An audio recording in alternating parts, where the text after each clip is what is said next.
بسم اللہ الرحمن الرحیم۔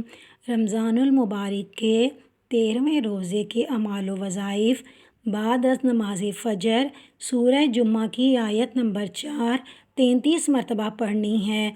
آیت یہ ہے: ذَلِكَ فَضْلُ اللَّهِ يُؤْتِيهِ مَن يَشَاءُ وَاللَّهُ ذُو الْفَضْلِ الْعَظِيمِ۔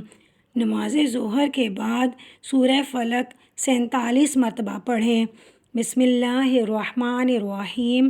قل اعوذ برب الفلق من شر ما خلق ومن شر غاسق اذا وقب ومن شر النفاثات فی العقد ومن شر حاسد اذا حسد۔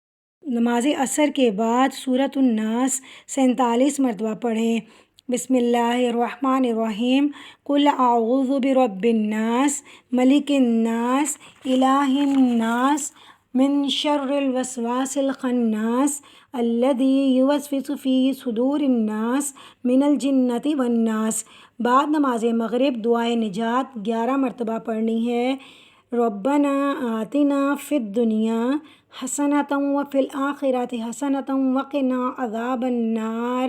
نماز عشاء کے بعد صلاۃ الحاجات 4 رکعت نفل نماز پڑھیں۔ صلاۃ الحاجات کے بعد سورہ مزمل 1 مرتبہ پڑھیں۔ ویڈیو اچھی لگی ہو تو اس کو لائک اور شیئر کر دیں اور اس چینل کو سبسکرائب کر لیں۔